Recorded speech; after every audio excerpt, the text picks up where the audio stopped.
काही बोल, आमच्यावर कधी विश्वास ठेवूच नका तुम्ही. मग इथे राहण्यात काय अर्थ आहे? अगं एक कुटुंब म्हणून इथे राहतोय आम्ही. अरे आमच्यापासूनच तोंड लपून तुम्ही वावरायला लागलात तर का राहायचं आम्ही इथं?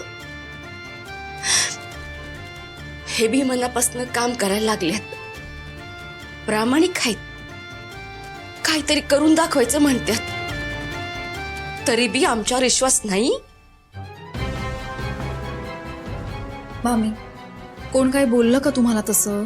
हा, कोणी काही बोलतच नाही, ह्योच ताप आहे ग. जाऊ दे, जाते मी. मामी थांबा. अहो सांगा ना आता, बोला माझ्याशी मन मोकळेपणाने, बोला बरं. अक्षरा, सुंदर आणि वसुंधरा ताई काहीतरी बोलत होते.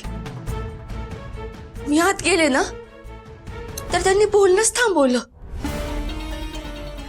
थेट आउट हाऊस मध्ये गेले बोलायला. Out house? वय बघ ना ग, आमच्याबद्दलच काहीतरी बोलत असणार ते.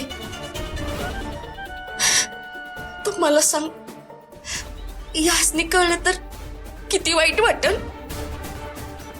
म्हणजे इतकं प्रामाणिक राहून सुद्धा आमच्यावर अजूनही विश्वास नाही. अक्षरा, तुला खरं सांगते, आम्ही काय बी केलं नाही,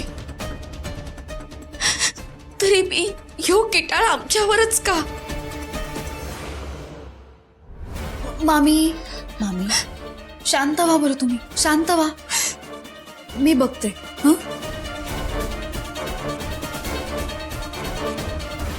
काय झालं असेल? मामांच्या ऑफिसमध्ये यांचा वाद झाला असेल का? खूप प्रामाणिकपणे काम केलंय गेला महिनाभर मामांनी.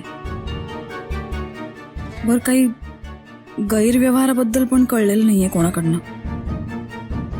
मग काय झालं असेल नेमकं? मामी, मी एक काम करते, मामा आहेत का बघते, त्यांच्याशी बोलून बघते काय झालंय कळ. नका काळजी करू, रडू नका, आलेच.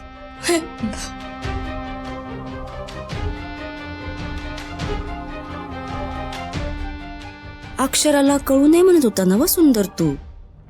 आता बघ, आता काय कळल्याशिवाय राहतय का बघ. आता होतंय घरात रामायण आणि महाभारत एकत्रच. सुंदर, जरा समजून घे. उद्या शौर्याला जर असं वाटलं का आपण त्याच्यावर कमी प्रेम करतो, नाहीतर त्याच्या प्रेमात दुसरा कोणी भागीदार आहे, तर